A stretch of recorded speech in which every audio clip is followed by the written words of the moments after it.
things that triggers you, and if there's a trigger, are you able to pick that this is the feeling that has come out? Are you able to go back to your childhood and try finding out what happened that is making you behave this way in the present? Yes. Okay.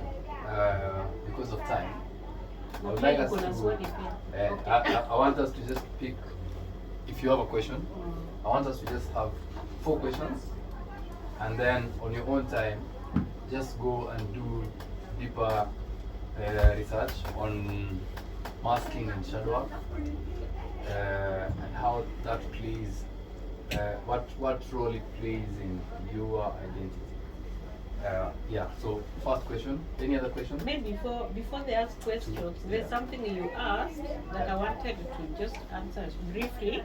There's something called the self-concept. Maybe if you go back home, just Google the self-concept. What is that?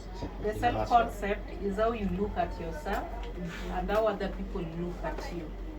So in your self-concept, it comes very well when it's drawn. There's a part that is your ideal self. It's like a cycle. A circle, then it's divided into 4. So there's your ideal self. Your ideal self in your self-concept. Then there's ideal self. So ideal self is the person you want to be. So kuna yule mtu nataka kuwa. Yeah. Then there's another part that is called self-esteem. It's about your self-esteem. What are some things that make your self-esteem go up or come down? So just look at the self-concept and look at those all angles. When you look at the self-concept, there's the hidden parts. Hidden means you don't know about that, and nobody knows about, whatever is happening to you. But there's another part, another domain that only you and a few people know. Maybe you and your partner. Tuseme mko na scam mahali. See, maybe kuna watu wengi hawajui. But you and maybe somebody very close to you ndiye anajua, or your mom or somebody took care of you. Then there's the public. So in the public domain, kila mtu anajua. Like if somebody meets you, they don't need to ask. They'll see your complexion, your height, your accent, hizo zote So what Guru said there about being fat, bado iko kwa hiyo self concept. Maybe in the public domain, people seem to be small body, isn't it? But yeye anajiona ati yuko mkubwa. So you can draw that self concept if you find time. It's a very good self awareness exercise that can help you try to unearth some of those things in the mind. Sawa. So you need homework. Just pick that question and that question. Any question from this side? Any question? Okay, so yeah, we'll take our comments. So question. For instance, I'm in a relationship, I'm in a relationship with maybe venye sai tuko hivi, like Tella is my friend. Tumejuana kitambo.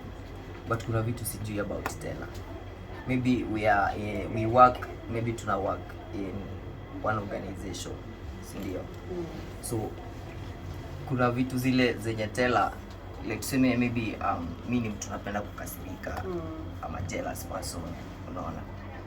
Is it good for my friends to know that sometimes nakuanga jealousy, sometimes nakuanga na hasira mingi? Most of the time maybe tunapatana tunacheka nini.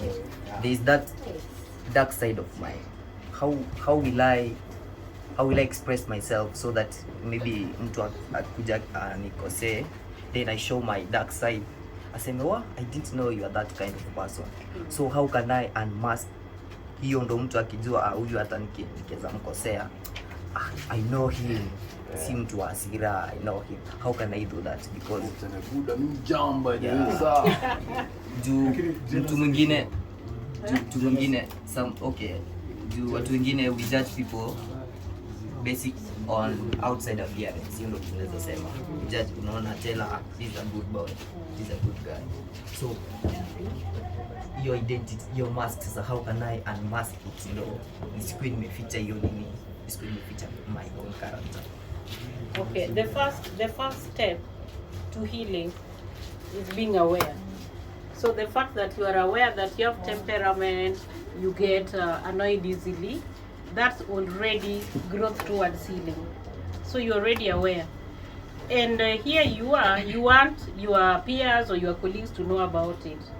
Choose a good time that you can be able to talk about it. And again, kuna vitu huwezi ambia kila mtu, isn't it? You tell people that you already have a rapport with. People that you are confident in telling something and you have high trust levels of sharing with them. So you can have a small clique of people that you trust, that you feel I can be able to share with this person. And again, you don't have to share everything. You only share that is you are comfortable with. Because saa zingine pia when we share everything, it might lead us to very extreme stress after that, because we have issues of confidentiality and that, which can also lead to depression. So again, you sieve what you want to share with them. But that can be a very good start for someone who wants to move towards healing. Just being able to share with them. Na mimi na feel kila mtu akikosea ujam, si ndio? So ka umekosea usisuppress. Ni poa pia si ajue pia ni human. Ile take by the way, what you did was not right. This is how it made me feel, you know. Otherwise, if you don't show them or express it, you suppress it, wanaweza shinda kifanya and then one day you explode. Buda kumona kwaga hivi. You know. Na focus zile za baadaye mjam. Na that's what we kwa tunasema about the shadow. Badala uonyesha exactly who you are unajifanya. You are so upset. Don't shadow that. But unajifanya umefurahi. So umebambika the relationship imeisha, you are hurting. Yeah. But instead of talking the way you are hurting, unaongea about vile umekasirika. It will not help you. Talk about the hurtful feelings, not the annoyance part. Yeah. How do you find yourself after such a situation? How do you come back to yourself? Do you still go back to chasing that peace, that happiness, that calm, that good boy you was? How do you move on from that? Or do you find a new self within you? How do you go about that? Okay, thanks for that question and being vulnerable to us. Again, you remind me to talk about vulnerability. So, finding a new self might not be helpful because that's not your authentic self. Your authentic self is that child that you are. And maybe there are some questions you might ask yourself. What are some of the things that I don't like about myself? What are some of the things that I judge myself? What are some of the things that I would want to remove from in my life? And who am I? In fact, start with the question, who am I? But I'm very glad that you've already noticed that you've lost who you are then. And you'd want to get that person back. So one of the things that one could be able to do is introspection. What's introspection in Swahili? When you examine, you know, when you examine things, like now examining your life, examining your past. Like for me, there are things that have healed because I went back to my childhood. Like me, I'm waterphobic. You know what it means to be waterphobic? I really feared the water. And I also used to eat pens. People wanakula kalamu. I used to eat pens and put things in my mouth. So when I did psychology, I learned how this can affect a person in adulthood. So I went back and asked my mom whether there's anything that happened to me as a baby because I really feared water. So I was told what happened. I almost drowned at one point. And I was very young. I was only, I think, 6 months old. Hata sikuwa nimetembea. So my mother was washing clothes and I crawled into the water. But in my mind, the feeling is still there in adulthood. So I really feared water. So after my mom told me this, I started relearning, to getting into water bit by bit. Paka siku hizi naingia kwa maji. You get? Then about eating the pens, the reason I was eating pens is because I never breastfed. So there's a stage that I passed. And so I started working on that. Until today, I don't put things in my mouth. So, seeing a therapist can be helpful. Yeah, now that you've already noticed and you've already realized and you want to move on and regain yourself, then seeing a therapist would be a very good way forward. Right. People who die in relationships are women out of being killed by men. Most suicides happen ya wanaume sana. So ni na pia kuna ile part yenye pia kuna design yenye always taka pia kila mse sana kila mse ananijua, si ati you don't have access to know who I am, what I do, nini. Kuna fine line ama are you supposed to wear a mask to some point? or at some point? I don't know. Okay. That's for that question, Huru. It also goes with the third point that I wanted to talk about, how to know that you're wearing a mask. Okay. Like in relationships, you stop your life and you live for the other person. Everything you are doing like is for your partner. And all the good things are for your partner. You get the zile zimebaki. Kawe ni dem. Yani you want your guy to look so good. We umejiwacha hapo umeparara. Na umepika. The good food atakula. You know, your life. You need to care. You need to start taking care of yourself first. Yeah. Even now, Shiro has a baby, isn't it? She also needs to take care of herself to be healthy and to be fine, to take care of her baby. So this person lives for the other person. That's also a must. Because you realize that's not who you really are. So maybe you are wishing for those good things, but they're just for your partner. This is not about madam. It can be either. There are also men who live for their partners and they forget their lives. There are also women who live for their partners and they forget their lives. So wearing a mask is not bad because it's part of you. And in the healing process, you need to accept that mask, that it's part of you. And you can only accept the mask if you are aware of what's going on in your subconscious. Yeah. So you have to take steps towards wanting to know who you really are. So the bad part, Huru, is when you are wearing a very big mask. I don't know if I say that like that, if you can conceptualize. Somebody's mask is too heavy.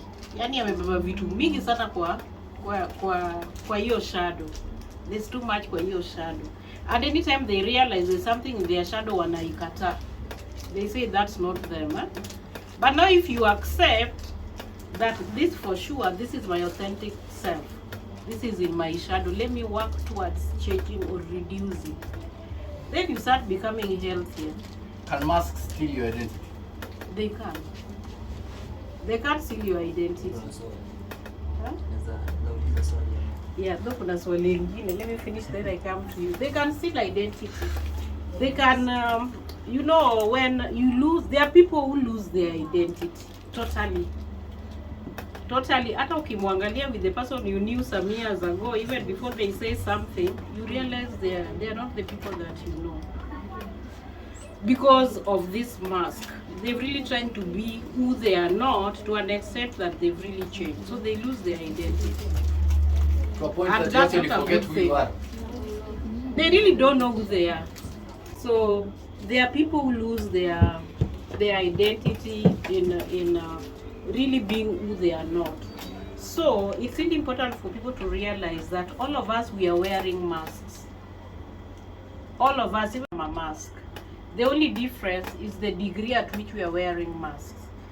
And everybody's mask is unique because tulelewa differently. Went through different pains, went through different upbringings. There's a lot of feelings that were thwarted, as in zilifinywa, by people close to us, and we threw them in our shadows. And because we are not aware, bado ziko tu hapo kwa shadow. And so we need to do the shadow. So shadow work is how really trying to know who your authentic self is. And anytime there's a trigger, pick it, embrace it, and take it that this is me. Usiseme huyo sio mimi. This is me, and what is it that I can do to be able to work so that I eliminate this feeling.